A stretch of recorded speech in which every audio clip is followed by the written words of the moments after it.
I would like to thank President King and Vice President Hannon for being with us tonight to help educate us on the financing of our university.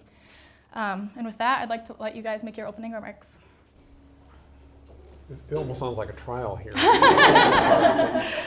but first of all, thank you very much for inviting us here. This is really a remarkable and wonderful opportunity for us to interact directly with students, which those of us in the administration building don't often have. You may know that I spent 15 years mostly in the classroom and doing research before I switched to mostly administration. And so I've been in higher education now as a faculty member and as a leader in various institutions for 30 years or more.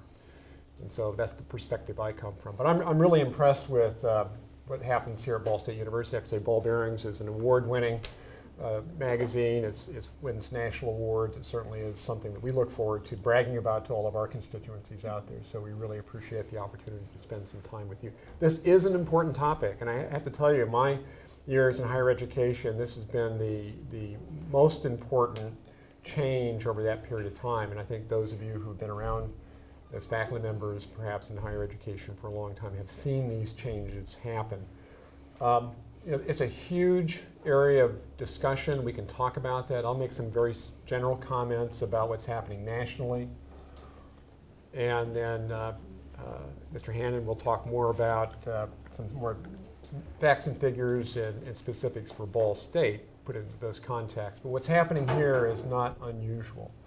First of all, you have to realize that there are literally a couple thousand, almost 2,500 universities and colleges across the country. Now, most of those are private. There's about 500 public colleges and universities, and Ball State is actually considered a public research university. We're characterized as one of the top 10%, perhaps, in that large category. So we're a large, well-known university doing the comprehensive education and scholarship that you would expect of a major state university. Over the last 15, 20 years, we have seen a shift in the funding, and we've seen different demands placed upon universities. There is actually a very good study out there I'll refer you to that just came out from the American Academy of Arts and Sciences called Public Research Universities, Understanding the Financial Model. And it's really focused on universities like Ball State. So for example, it gives a lot of figures nationally for the drivers of rising tuition at public universities between 2001 and 2011 over that decade. 6% increase due to spending on construction, new construction, about 6% increase on administration and support. A large number of new regulations have come to higher education over the past 20 years. A lot of regulations. There's been a lot of work done with that. 9% increased spending on instruction. Often that's associated with the new technologies that are associated with instruction. Ball State's really good with that. And nearly 80%, 79% of the increase in tuition at public research universities has been associated with the decreases in state support. One time, probably starting with the Morrill Land Grant Act in the 1860s, universities were seen as the drivers of economic development, the education of the masses, helping people move up the economic ladder. And so those were heavily financed by the state. And over the years, the demands in the states for other things, increased costs associated with other drivers, the non-discretionary demands on state budgets have pushed, and universities have given. So that's what's really been an important factor for us. I can tell you that those of us here, as well as all my colleagues in higher education across the country, take this matter very seriously, spend a lot of time. Bernie and I and the rest of the cabinet members spend a good fraction of our time looking at how we can conserve money and put it where we think it deserves to go. You'll find that at an institution like ours, almost all of our major operational expenses are associated with personnel. So for a college, for example, a college's budget, like College of Communication, Information, and Media, probably over 85 to 95% of the operational budget is for salaries. And so that is what often is looked at when we try to make efficiency moves. Let me stop at that point. I know you'll have a lot of questions later. I'm going to turn it over to Mr. Hannon here, who can give you some figures about Ball State and maybe put things in perspective. Besides, he really does understand all the details of the budget here, every penny. So, thank you, Terry. How are you? So you stole like everything I was going to say, and so I don't have that much to say. By the way, I feel a bit like Dave and Oprah up here in these chairs. I won't say which one's which. But I actually count about, well, so first of all, I mean, the magazine is great. So congratulations to everyone who worked on this. It's a wonderful piece. It's chock full of information and very, very, I thought, interesting and insightful. And so congratulations, very nice. I actually count about 4,600 colleges and universities in the country. If you include all of the Jim Bod's Bake Shop and business school, and any accredited college where a student can take federal money and go is an accredited university. And so with almost 5,000 colleges, a lot of times we tend to paint with kind of a broad brush. So you say a college, and it can be anything from Harvard to Yale to Stanford to Ball State to Ivy Tech to Jim Bob's Bait Shop to online colleges. So they're all different, and they all have a little different model. And so sometimes we tend to paint a little too broadly when we talk about college, because they're all a little bit different. And sometimes we tend to overgeneralize when we hear, these memes that come out, the skyrocketing tuition, the administrative bloat, the runaway this or that. Just remember, it's not the same for everybody, and you shouldn't want to paint every single college the same way. We should look a little more carefully at what we're talking about, and at Ball State, we're talking about Ball State. And then just bear in mind that Ball State is a very complex organization, this type of college. We've got 20,000 students here. We've got almost 4,000 employees. We're basically a city. I mean, sure, we instruct. We have teachers and students in classrooms, but we have buildings, and we have roads, and we have infrastructure. We have hotels, basically, and restaurants, and entertainment, and sporting events, and power plants, and police. We are a very large, complex organization, not unlike really a medium-sized city, and all that requires a fair amount of money to keep running and a lot of complexity to sort of organize and make sure that's operating appropriately. And then Terry also talked a little bit about the shift in public policy and funding.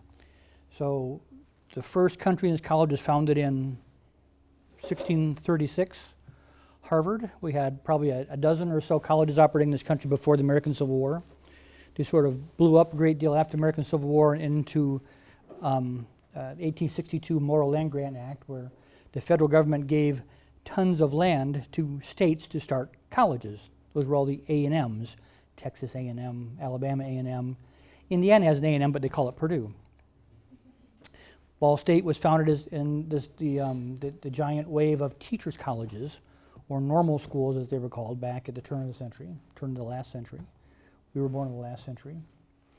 And Ball State has grown up now through the Industrial Revolution and World War II and the rise in the research campus, and now Ball State is a full-fledged, bona fide research campus, and it's one of these big, complex sort of organizations that requires a lot of management and money. So most of our money at Ball State comes from you all, from student fees and from state appropriations. And indeed, state appropriations have dropped precipitously, not just at Ball State, but in the country. And some of that is related to the Great Recession that hit the U.S. Every 10 years or so, there's a recession. It's been that way since the 1950s, 60s, 70s, 80s, 90s. We got into a recession in 2004, and we thought, oh well, it's just another recession. We'll grow back out of it.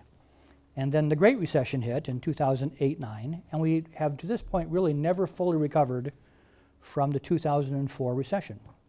So Ball State, for example, and I have data going back to about the 1960s, but from about 1970 to 2004, Ball State could count on about a 5.5% increase in state funding every year. The taxpayers are giving a 5.5% increase, which is a nice number.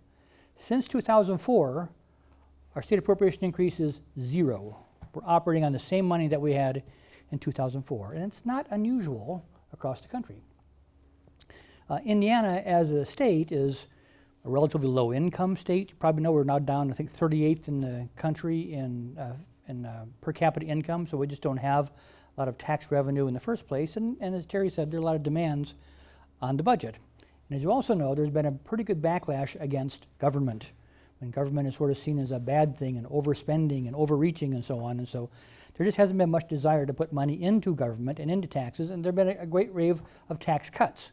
So as taxes are cuts and As incomes go down, there's less tax revenue to distribute to the universities. So I'm not pointing the finger at the General Assembly. They have done a wonderful job in keeping us where we are. Many states have had huge cuts in their funding. For us to be at least staying the same, compared to some of our peers, we're sort of holding our own. But because of that, our costs keep going up. People expect raises around here every year. The cost of pencils and papers and computers and lawnmowers and technology and all these things go up every single year. Healthcare is one of the really big drivers. So we have to have revenue to fund cost. And so the cost gets pushed off onto students. And some of that is, I think, a very deliberate public policy. So as Terry said, colleges grew up in this country as a way of improving the country. In the early days, it was just being able to build a city and not everyone die of dysentery. You need a way to move, the sewer system and get people through the towns, and you had to build bridges. And then we wanted some ability to be able to know how we could increase our production of grain and food to feed the country, and extending the electric infrastructure and so on. And so colleges grew up doing all those things, curing cancer and in advances in medicine and so on. And that was the way that people looked at higher education. It was a public good. It helped the public wheel become a better place. And now people look more at college as sort of a private good. So when you all graduate from college, hopefully you get jobs and you make income. And we know that people who graduate from college have on average much higher incomes than people who don't. And so you benefit from your college education. And so why shouldn't you pay for it? Why should the collective taxpayer pay for you to make more money? And that's the argument. And so higher education always has been on the public sector sort of this balancing act between how much should come from the public taxpayer as a collective payment and how much should come from the individual who attends college. And clearly the fulcrum has switched so that more and more we're putting the cost off on the individual and on the family and less on the public. Now, some of that I think is intentional. Some I think is just sort of an unintended consequence of cutting taxes and running out of money. But to me, that's sort of the really big, I think, public policy issue that's pressing this country is, how much do we as a collective taxpayer want to support education in general, but particularly in higher education. So I probably talked too long, but that's No, sort that of was my great. introduction. So you talked a lot about state funding. Obviously that has decreased across the nation. What is the biggest challenge that Ball State faces in receiving funding from the state?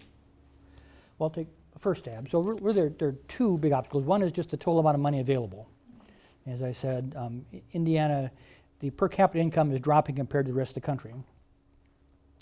And there have been a number of tax cuts that have been enacted by the state legislature over the last several years. So there's just less money. General, people are making less money. For example, Indiana has gone from probably a 14 or 15% unemployment rate at the height of the Great Recession down to under 5% now. But our tax revenues really have not increased very much, which just leads to believe there are more people working for less money every day in Indiana. So there's just less money available to be spent on things like education. And then there's a great deal of competition in the state budget. K-12, of course, needs money. Prisons, roads, all the many other things that the state funds compete, quite frankly, with higher education. And I think one of the people said in your magazine, the legislators have found higher education to be kind of an easy target to cut, because they know that if higher education gets cut from state funding, they can probably make up at least some of those cuts through student tuition. So just the general amount of money that's available, and second of all, how much goes to higher ed. And then within the higher education budget, there's competition as well. So there are, as you know, 7 public colleges in Indiana, about 50 or 60 campuses, depending how you measure those. And those campuses all compete with each other for funding as well. Indiana started a community college system in the early 2000s, Ivy Tech Community College, which was a relatively new approach to community colleges, and it's taken up an enormous amount of the state budget. And so less money available and more competition within the budget for the funding. One new wrinkle that's happened here in Indiana and in a couple other states, and it's now growing to more places, is performance funding. So many people think that we get our reimbursement or money from the state based upon the number of students we have. That's not true. It used to be true. So, if enrollments went up, we can make an argument for more money. What's happened in the last few years is this movement to performance funding, and I think actually I could let Bernie explain this because in one of his previous lives he worked at the Indiana Commission for Higher Education, was involved in creating this policy, so now he has to work with it from this side too. But performance funding says that we're going to do a standardized cut of everybody's budget, let's say 3 or 5%, and then now you compete for that 5% cut that we've collected from everybody in various categories. And the categories tend to be things like how many more people got degrees now than in the past. So what was your increase in number of degrees? What was your increase in number of specific kinds of degrees, like STEM degrees or graduate degrees? How effective are you with at-risk students, Pell Grant eligible students, for example? So we look very carefully at these things. Time to degree has become an important factor, and that has driven some of the policy changes we have had here at Ball State as well as elsewhere. So it's changed the way we operate. The idea is they can use that as a mechanism to force certain kinds of behavior at universities to make them more efficient, again, for getting students through faster. Okay, so you talked about performance. When allocating money to universities, sometimes the state looks at how the university has spent money in the past. So how would something like having 3 presidents in 3 years affect future money we would get from the state? You know, I'll let Bernie answer this one, this one as well, but you know, I look at that. They're looking more at the performance of the university, not at who's at the university. So in the past couple months, I've had the opportunity to spend some time with legislators and talk with them. I think they understand the value of Ball State University. Congresswoman Brooks was on campus just last week, I think it was, and she was talking about the value of what she sees at Ball State University. So knowledgeable people in the legislature, and they're all well-intended people, by the way. They really look at how effective is this institution? Do we need the graduates that are coming out of this institution? And what are the needs of the institution at that point? I would say that Ball State has a problem in the sense that Purdue and IU tend to have higher support per student than we have. And our folks have worked really, really hard to build that up, and I think we've gotten through to the legislators recently, and they're starting to pay more attention to us. So I'll let you comment more on that. Well, to say, at least in theory, it should have zero impact whatsoever on our funding because it's formula driven. It's the performance funding formula that drives money through the system. But having said that, there are some discretionary abilities that key legislators have to influence how appropriations come and go, and we have a very good relationship with the legislature, and we'll make sure that they understand that we're moving forward and a lot of good things happening in Ball State and a lot of good people here, and we're worth the effort and we're worth the funding. Okay, thank you. So in 2004, President Gore's base salary was $260,000, and just this past year, President Ferguson made $450,000. What has led to this huge increase in president salaries over the past decade? There you go. Mr. President. You know, I don't have my calculator, and my arithmetic abilities are not as good as they used to be when I was teaching those kind of courses, but I'd have to look at what the average percentage increase over a period of time would be. I mean, one of the issues with administrators you have to remember is that there's a high turnover rate of administrators just nationally. 10 years in a position is a long time. Dr. Gore, who I work for, she hired me, was remarkable in the sense that she lasted 10 years in the position and was extraordinarily successful. When you go into the market and compete for people at that level, you're competing with many institutions. And so when there's high turnovers, there tend to be higher growth rate of the overall salary. Having said that, we've done a pretty good job of dealing with faculty salaries over the last 5 or 6 years. And do you have those rough numbers? Which numbers? Faculty salary. They've increased. Yeah. So in my previous role as provost, I used to track faculty salaries by person over a 5-year period so I could find what that was. And They're up about 2.5% a year. yeah, and so if you look over a 5 to 6 to 8 year period, that's 20 to 30% increases. And so those things are not uncommon. Okay, so how does the university decide what is important to fund? Well, this is actually a really interesting question, and we could spend a lot of time on this because, you know, we have, I'll have to tell you, we, as a university here, we have, as Bernie said, 20,000 students, about 21,000 students. We have 1,000 full-time faculty members. If you add on the part-timers, that works out to about 1,200 equivalent, full-time equivalent faculty members, distributed among 7 academic colleges, and we'll have an 8th academic college next year.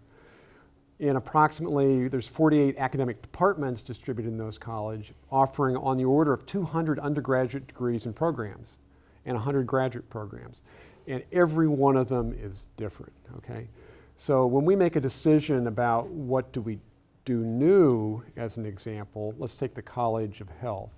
That was like a 3 or 4 year planning process where we look at creating a new college. There's expenses associated with that, but we think those expenses can be paid for by the increased efficiencies and enrollments that we would see with co-locating those similar programs, like was happened in the past when we created the College of Communication, Information, Media, for example, or the College of Fine Arts, or the College of Architecture and Planning. Those were decisions that have budgetary implications to them. Another example of adding a new program specifically is a program that's upstairs here is in Teachers College, a graduate program in applied behavioral analysis. And in that case, we did a very formal budget analysis of how much would it cost us to deliver a master's program online by hiring new faculty members, and how much revenue would we generate through tuition. And so we built that model, hired appropriate number of people that we thought if we could break even at something like 150 enrollment in that master's program. Currently, the enrollment in that master's program is well over 1,000. And so that's an example of how a business-like decision was made for adding a new program. It's a little bit harder when you want to eliminate a program, and we have eliminated some programs over the last few years. Those decisions tend to be driven by lack of enrollment, very few students left. We've closed some programs and taught out the students until they graduated. So those kind of decisions are purely, not purely, but they're driven by the academic needs, but the way we implement them is driven by the business part of it. There are other decisions we make that are based not on business decisions, things that are just absolutely necessary to do, like, for example, changes in Title IX, restrictions on the university. We had to hire new staff to do those things. We just could not continue without hiring new people. So there's some regulatory things that cause us to do certain things as well. Anything to add to that? Well, I just add, just from a higher level, we are what you call a very fixed cost industry. So as Terry's spot on, about 70 cents on the dollar that we spend goes to a person on this campus, whether it's a faculty member or a groundskeeper or a food service worker or whatever it is. And so when most of your money is tied up in people, if you're going to change money, you have to change people. A lot of our faculty, of course, are tenured and difficult to move if you wanted to. A lot of our services are fixed. We have to do our financial report. We have to get payroll out. We have to mow the lawn. So these things are difficult to change. And so with a fixed cost model, you sort of try and do things incrementally, because you can't just come in and wipe out half of your staff overnight. It's just literally impossible. So you have to reallocate money. And Ball State has been pretty good. It's actually harder to reallocate money than it is just to cut money. Because I'm taking money from you and I'm giving it to you, and that's a hard thing to do. But we reallocated over $40 million in the last few years trying to get money to those more strategic things that Terry's talking about. And that's really the way that we're able to sort of identify something different that might be more important than we're doing now. I have to give you an example, if you don't mind, just to, again, I like mathematical modeling, it's kind of my background, but if we talk about changes in enrollment, and 100 students, roughly on average, 100 new students to the university would generate how much more? About $1 million. About $1 million more in revenue. So 100 less students to the university is about $1 million less. Now, typically, if you have 100 new freshmen, they're going into the freshman courses. And so, for example, all of you took English, I assume. Sections typically at 20 to 25 students. If you have 100 new students, you have 4 or 5 new sections. and we can hire people to teach those 4 or 5 new sections. And that's pretty easy to do with fluctuating enrollments. The real difficulty is all those students move into their upper level courses, and I said there are 200 academic programs at the university. So when your accounting class has normally 35 students in it and you have 2 students less, you can't get rid of the faculty member. They're still teaching the course. They can accommodate 2 to 5 more students easily in that class as well. And so that's part of the inflexibility of the funding of higher education when you look at it that way. So we contribute more to the budget for intercollegiate athletics than we do to the health center and the counseling center combined. So how do you weigh funding for something like athletics versus healthcare? Well, so you have to think first, athletics, the vast majority of money goes to athletics are student scholarships. So we've got 400 plus student athletes that are on scholarship, and that's half the budget. So it's a scholarship issue. We give out $30 million a year in scholarships to students outside of athletics, another $8 million or so through athletics, so about $40 million bucks a year. Healthcare, we try and fund at a level that's appropriate for fees. So as you noted in your magazine, the health care center is primarily run through the health fee that you all pay when you're on campus. In order to keep the fees as low as possible but try and provide the best possible service, it's always a balancing act. We could probably have a more robust, better staffed health center, but it would cost us more money. We could spend less money on athletics, but we probably have to end some athletic programs because, again, these are student scholarships that are being funded. So as I sort of alluded to just a minute, we're at a fixed cost now, and you'd have to make a decision about this was more important than that, and that they're hard decisions to make. But that's part of what we do is we have to talk these things through, and that's why we're here. Yeah. So how do you make those decisions? Because I know for a lot of students it seems athletics is more important than maybe student health. I mean, student fees contribute more to the athletics budget than any other source of revenue for that budget, even though the sports seasons aren't always successful. So how do you decide that? Well, it's interesting that trying to figure out exactly how to say this. You know, there's not one budget for the university. There's many budgets for the university. So on the instructional side, when we use what we call the general fund budget, which funds education basically, it pays the faculty members and pays for the support of the institution. That's from tuition fees and state support. The residence halls, the dining facilities, the health center, those are all different budgets and different sources of revenue. So and athletics is a different source of revenue as well. It's the one fee, I can't remember the name of it right now, that funds a lot of different things. Student services fee. Student services fee. So there's some money from student services fees that may go to ball bearings, for example. And there's things funded across campus like that. So if you're saying how can you make a priority versus teaching philosophy versus playing football, those are just different budgets. And so we'd have to make it more the decision within those budgets, how you're making those allocations. So some still think that Ball State invests more into athletics and academics. Why is the new head football coach paid over $100,000 more than you as the acting president? That's a good question. I just was with the football coach earlier this evening because they were showing some donors the new facility out there that was entirely funded through private donations. And I think a larger question is, what is the value of athletics to a major university? And I've been at other major universities. The only major university I was at where athletics really didn't have a huge impact was MIT. They were fun to watch because they were so bad in many things, but they're real smart. But it turns out that if it's done correctly, athletics can have a tremendously enlivening effect on a campus. And let me just give you an example, not from Ball State, but from where I was before, just because it's an easy one for me to give. And that was, I was a dean of engineering at Kansas State University, and we used the football program there as part of our fundraising campaigns. We hosted donors, we took them to games, we took them to away games.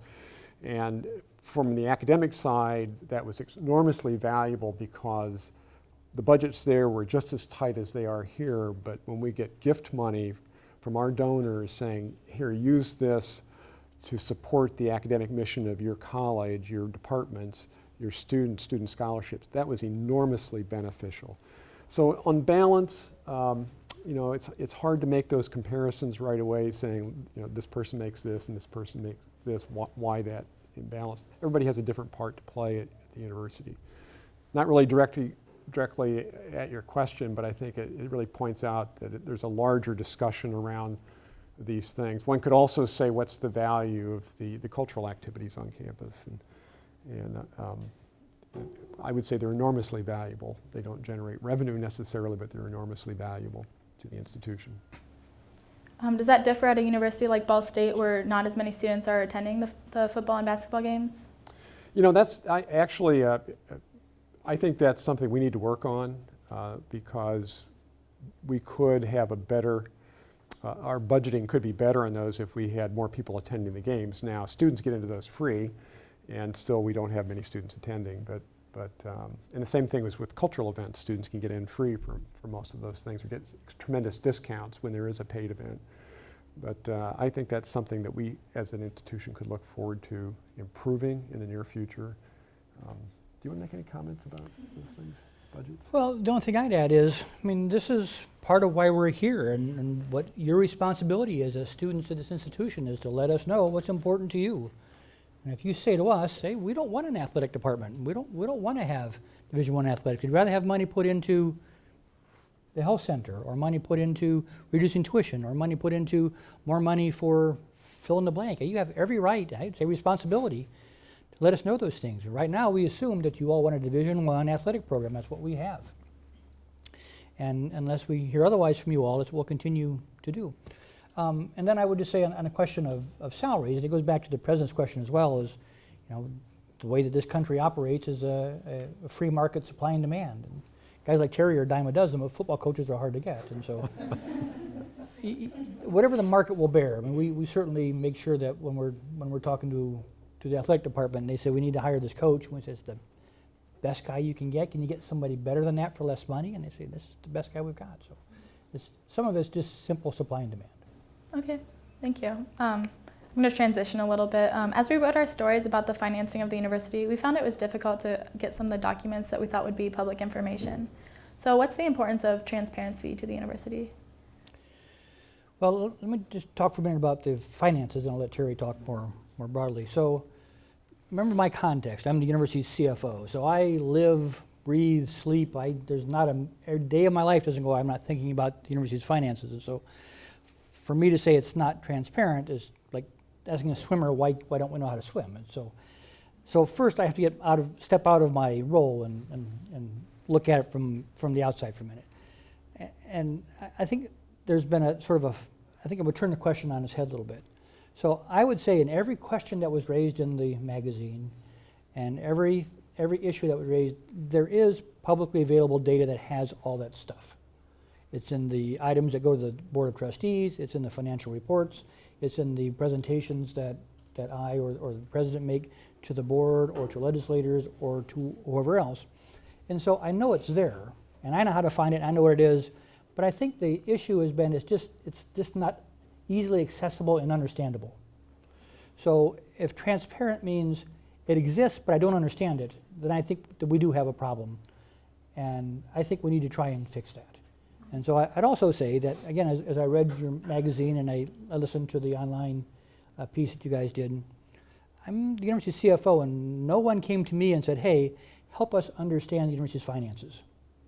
I think you'd want to start at the CFO's office and say, help me understand this. And so I'm telling you all, I'm more than happy to help you understand this. We'll have all the meetings, discussions, PowerPoint presentations, so you're so sick of them you'll want to leave. I can verify that. Yes, he will, yeah. Nothing would make me happier than have everyone understand what we do and why we do it. That makes me feel good.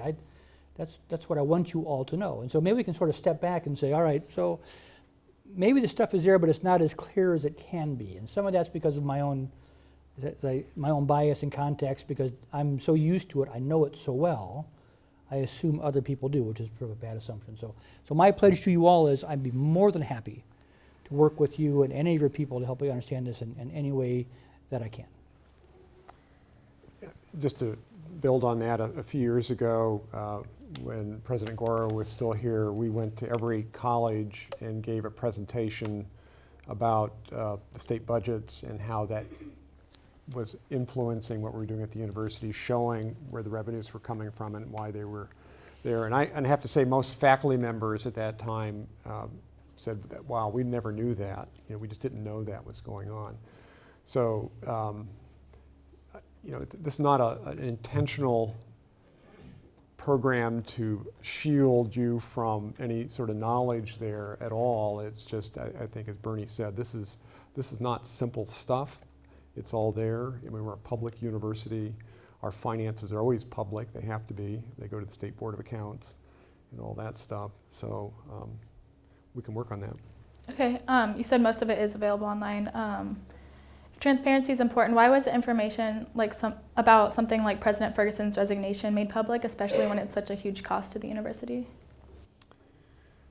Well, I think you've got all the information about that has been out there, and there are contractual limitations to what anybody can say. But let me just say, in sort of general comments, not about Dr. Ferguson or any specific case, but anytime there's executive hiring at any institution or corporation, there's always contracts associated with that. And those are legally binding and specify financial connections and all of that stuff. It's all there. So I think people are trying to look for more of a story, and there really isn't any more of a story out there. It was just, as was explained, he made the decision to resign, and the trustees accepted it.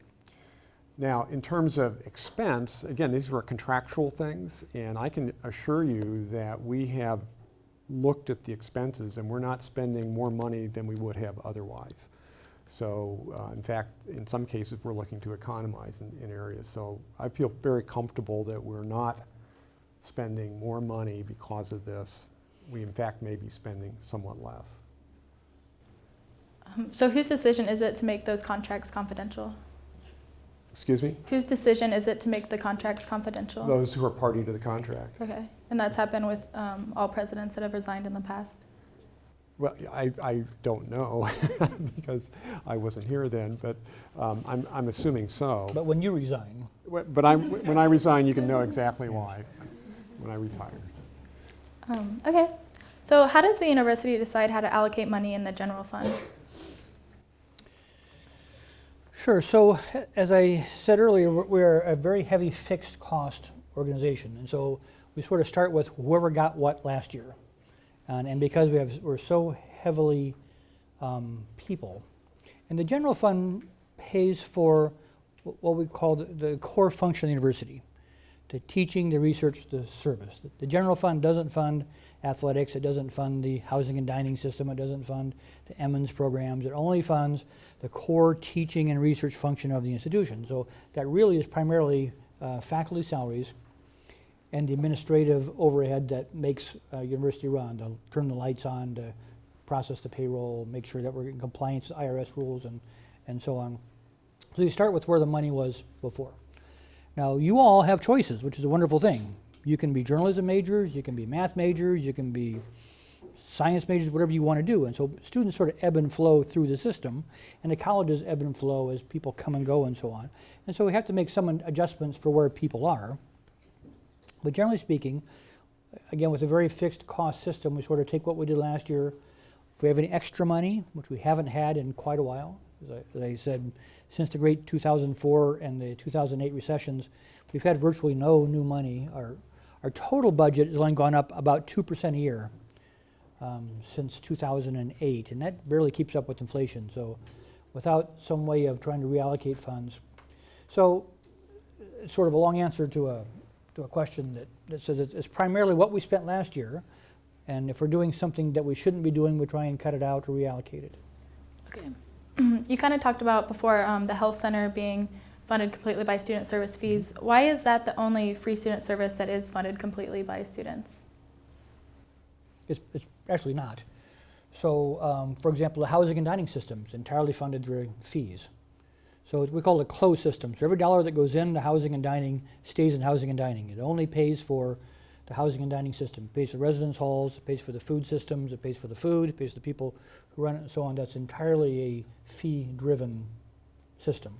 A lot of the student organizations, and I can't even think of it off the top of my head, but there are dozens of student programs, organizations out there, and they're funded entirely by student fees alone.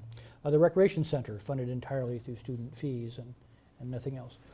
But having said that, as being a broad and complex organization, lots of money comes in from lots of different ways, and so we're always trying to come up with whatever we can do to raise some money, whether it's someone walks in off the street. I mean, as you know, the general public can go eat in the atrium or in the Tally, and that's money that we count into the system.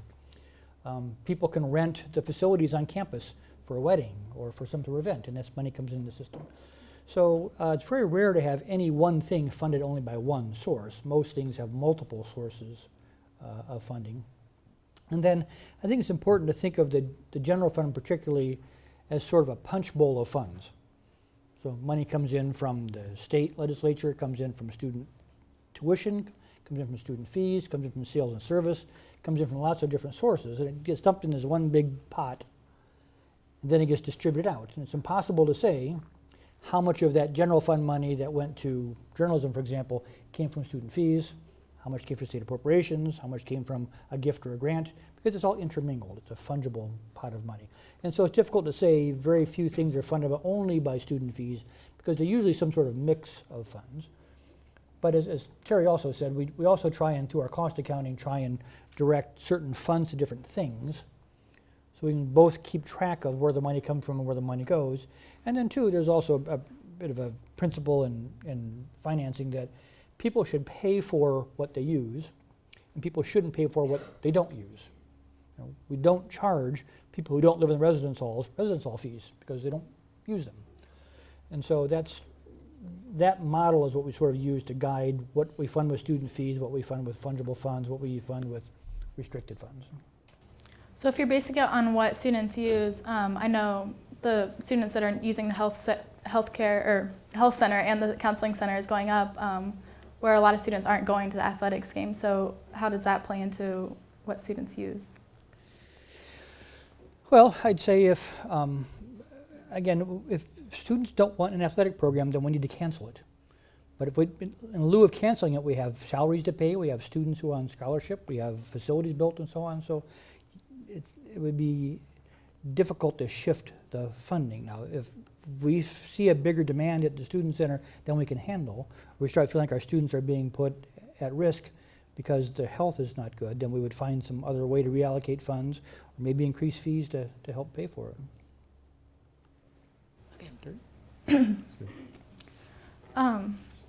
So the university must submit a line item report to the state each month regarding how state appropriations were used. Why is this report not available online so that students can understand where the money is being spent? It doesn't exist. We don't report to the state every month how our money is spent. You don't? No.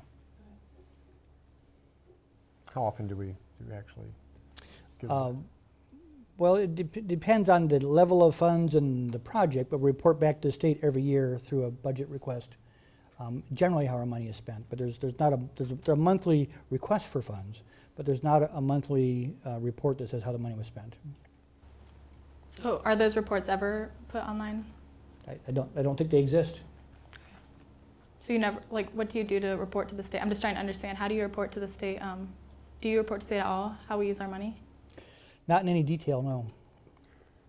We are periodically audited by the state, so they sure. look at that. So it's in lieu of having voluminous reports every period of time, that's what happens.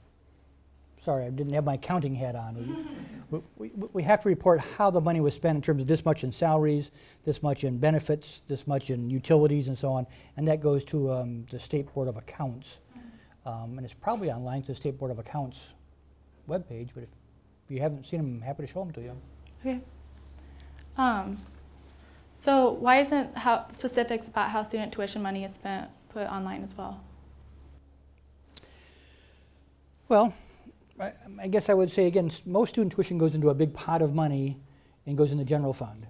And the general fund is distributed through the annual budget process, which is all available online and is all available through the documents that go to the Board of Trustees. And it says, here's how much goes to Teachers College, here's how much goes to College of Science and Humanities, here's how much goes to IT, here's how much goes to Student Affairs. It's broken out by personnel. You can find out exactly how many people work in this department, how much money they make, how much they spend on supplies and expense and travel and so on. So it is all available. Again, maybe hard to find and hard to understand, but it certainly exists. I guess I'm kind of struggling with that question. You know, as a faculty member, I would probably have said, you know, that's probably the wrong question to ask, but here's the question you should have asked, and here's the answer that I would give to that question. You know, we analyze very carefully where money is spent. So I can, as of at least the last year, I can tell you how much every student credit hour cost in every department at the university. And I know which programs are the most expensive courses to teach and which are the least expensive courses to teach. Mm-hmm. And it ranges, the cost per we call it student credit hour. For the cost per student credit hour to deliver a course varies widely across the institution depending upon how many students are in the course. Primarily it's how many students are in the course. So for example, speech communication courses that you all have to take in these large sections, those are some of the most inexpensive courses you can take because you have a lot of students in there.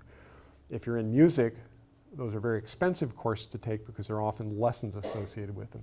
Architecture and planning or any studio-driven program is more expensive than a lecture program. Business courses, you might expect them to be expensive to deliver, but because of high salaries in the business college, however, they have larger classes. And so it actually sort of works out that way. So it's an interesting phenomenon at a university. I can tell you, and we can all talk about this, you know, what it costs to deliver a certain kind of program. But institutionally, we've had this decision for many years that we're not going to charge the music majors a whole lot more money simply because they're music majors. We're going to try to spread that across the institution because we may have, you know, accounting majors taking music courses or biology majors taking philosophy. So that's where that sort of equalization takes place, and it's the integrated whole of the academic programming is what we're driving at. So tuition goes into that, as well as general, the legislative, the state money goes into those big pots. And that's the majority of the money for those operations. The only other sources of funding that are of any size are gift money and what we call sponsored program, research grants and so on. That does generate some revenue as well to help support some aspects of the teaching part of the program. Thank you. So now I'm going to transition to student submitted questions. The majority of students on campus have a meal plan and many don't use all the money during their swipe. So why doesn't this money roll over? Well, it could, so the way that I said the housing and dining works, it's a closed system. So we figure out how much money it's going to cost us to run housing and dining for the year.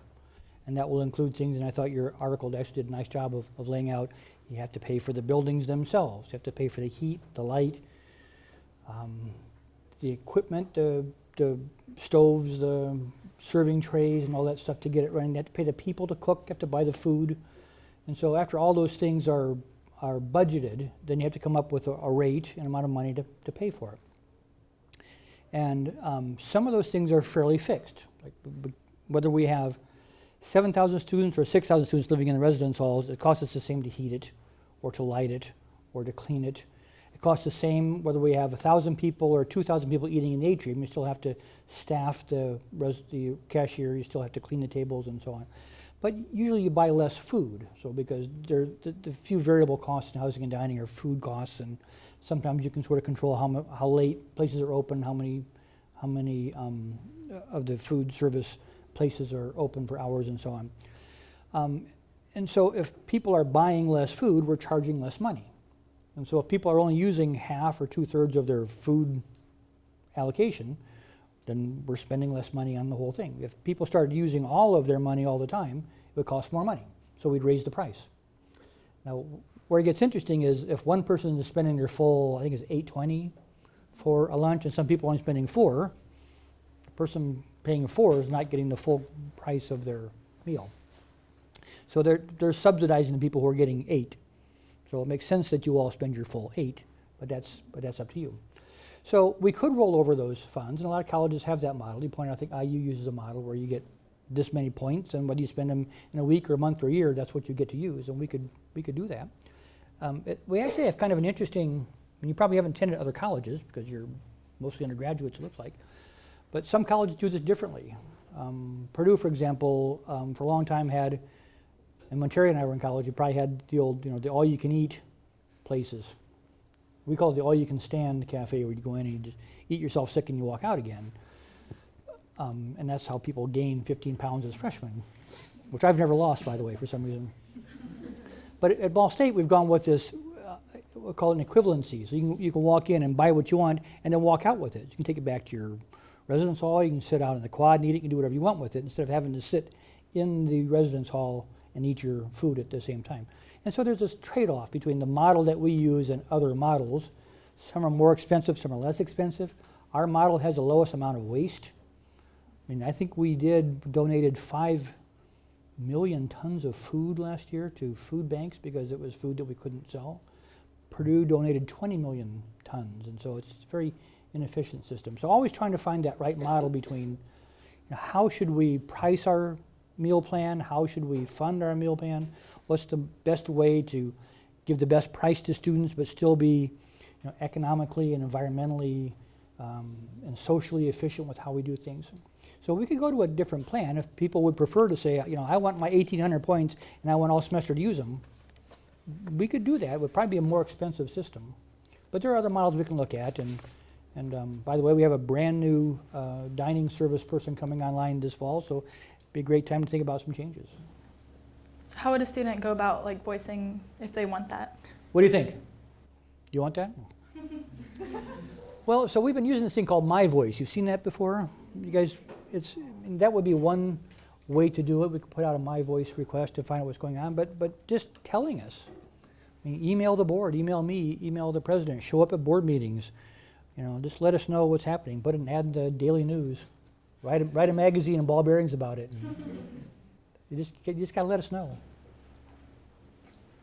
Okay, so my question is, why do we pay so much in tuition and then we turn around and pay hundreds more in fees, including course fees and fees to graduate? Yeah, Terry. I have to say in past at other institutions, I was a big advocate for differential tuitions and course fees were appropriate. And this is all evolves out of this sort of changing model over the years where we did have one price for everything. Didn't matter what you studied. And it didn't matter whether you're taking a very expensive course like a chemistry lab or whatever. It was all just that one course, that one fee. And then when budgets started tightening up, we started looking at ways to do things differently. And probably the first things that evolved were differential tuition or program fees for specific programs where salaries, we're having trouble attracting people to certain departments because the salary structures were lower. We didn't have money in the budget, so we did differential tuitions in programs. My program, engineering, we don't have engineering at Ball State, but engineering, almost every university has a differential tuition for engineering, differential tuition for MBA programs is a big one. Medical schools cost more, so those kind of things. And that's what sort of happened at that for there could be differential tuition or program fees in some cases. In other areas, there are just certain different demands, and the College of Communication, Information, and Media, a department like TCOM, and increasingly so in journalism, technology demands far outstrip the tech fee associated with what students pay, so there has to be additional ways of doing that.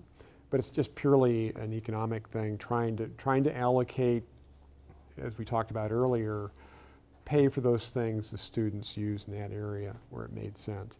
I think most of us on this side of the fence, if we had the ideal world, we would not have those program fees.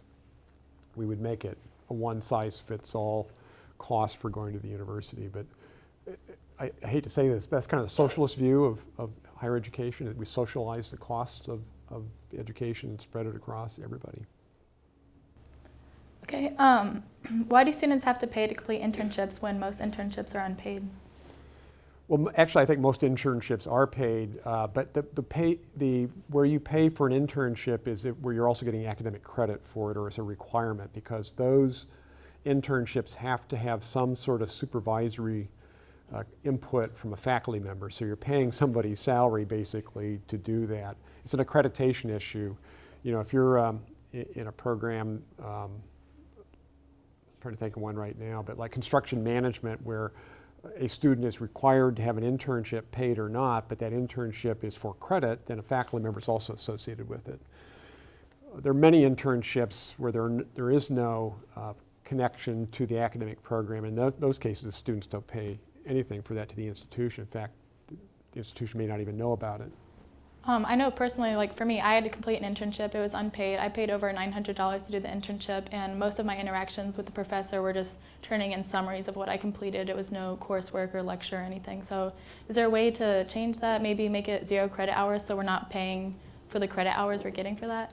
Well, you'd also have to take out all the back office things that the faculty member is doing and reporting it to the accrediting agency and all those things. It's not only what you see as a student, it's what goes on behind the scenes and documenting that. You know, when you get accredited, when a program gets accredited, and I know journalism has just gone through their accreditation program, they look very carefully at a lot of things.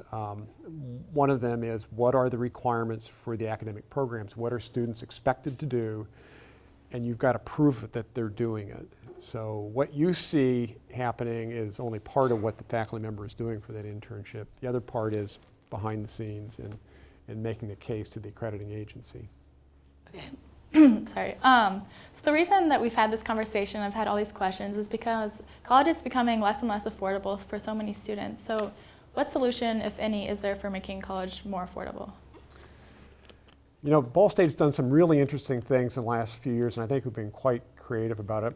Perhaps before many of you were here, but we reduced the number of credits for the bachelor's degree from 126 to 120. So pulled 6 credits out of, forced academic programs to pull 6 credits out of their degree programs. The whole idea then is you spend less time here. So that's one thing you can do. Another thing is that we, for example, now have degree maps in place so we can help students navigate through that fairly complex academic programming. How do you get to your degree? They should know, if you do this, you can get out in this period of time. We've made degrees in 3 available, so you can graduate in 3 years in many of our academic programs. And some of the most credit heavy and restricted programs are the ones that are most effective at this, like nursing. We have a number of nursing students who do the degree in 3. In fact, I was talking with one of our, the parents of one of our baseball players, as it turns out, who's finishing a degree in 3 years in entrepreneurship and is likely to get drafted into the pros. So I don't know what that'll have to do with his degree, but well, maybe something. And so we're looking at that. The other thing that we've done recently in the last few years is change the summer tuition so students can do things online, for example, during the summer, or on campus during the summer to accelerate their time to degree. Right now we have, I believe it's true today, maybe higher than this, but at least 50% of our on-campus students are taking at least one online course. How many of you are taking one online course right now? So that's approximately correct. That's the way that you can be more effective at getting out. So it turns out, I hope I'm not taking too much time here, I see you're, that you know, if you take longer to graduate, you're spending more money to get out, and you're not making money, so it's a double whammy for you, right? The biggest impediment to graduating on time, is not taking enough credits per semester. That's the single biggest factor. It's not changing majors necessarily. It's not a lot of other things you hear about. If you take 12 credits a semester successfully, you will not graduate in 4 years. You won't. It's arithmetically impossible. So we've done everything we can to get students through in a timely manner. And we're constantly looking for ways to streamline the curricula, make it more effective, trying to double up on things so students can get out sooner. All right, thank you. I would just like to end by thanking both of you for speaking to the students about tuition and transparency. I know it's a topic that not a lot of students know a lot about, and like you said, that information that is available is sometimes hard to understand and hard for the average student to understand, and that's what we've discovered in writing our magazine. So I would just like to give each of you a chance to make closing remarks. Anything you want to say? I'd say first, again, I think great job. And thank you for this. I'm very pleased to get a chance to get out of my office and meet with real human beings and students and see the world. And I'm sorry, I mean, I didn't mean it that way. I meant students. And I'm sincere when I say I really want you all to understand what we do and why we do it. It's a burden doing this job, quite honestly, a burden that I take very seriously, but I enjoy a great deal. And if I had your input, I knew what you wanted, what was important to you, and that you wanted to understand this stuff, I'd be very, very happy to help you. And so maybe the next conversation can be, help us understand a little bit more about the budget and how it's put together, and love to come back sometime. And I'm easy to find. I'm in the directory. So email me, call me, sincerely, anytime. I certainly agree with everything Bernie said, and I'll just make one comment. When you graduate and start looking for a job, recruiters will be talking with you, and every day they'll be talking with a dozen other students just like you. And so what they're going to be asking themselves when they're talking to you is what sets you apart from otherwise equally qualified candidates, right? Because if all they were interested in were the courses you took and the grades you got, they would just get your transcripts and make their hiring decisions based upon that. What they'll look at is what kind of experiences have you had as a student while you're here that demonstrates that you have the ability to work in their organization, whatever it is. What kind of leadership skills do you have? What kind of interpersonal skills do you have? Problem-solving skills that you have beyond the classroom. And it's activities like this and the organizations that you're in that will demonstrate to them that you can do things. I have to compliment you that this is probably one of the most professional student-run symposia I have participated in, and good questions. Obviously, it's a big topic, and I'd say good job. And by the way, I think we'll stick around for a few minutes for those people who have additional questions. All right. Well, thank you, President King and Vice President Hannon. Ball Bearings has spent all semester creating a conversation about the financing of college and what that costs us. I urge each of you in the audience to read our print magazine and to continue the conversation by sharing your comments and questions online using the hashtag MyMoneyBSU. You can also visit our website at ballbearingsmag.com. It's our money and it matters. Thank you.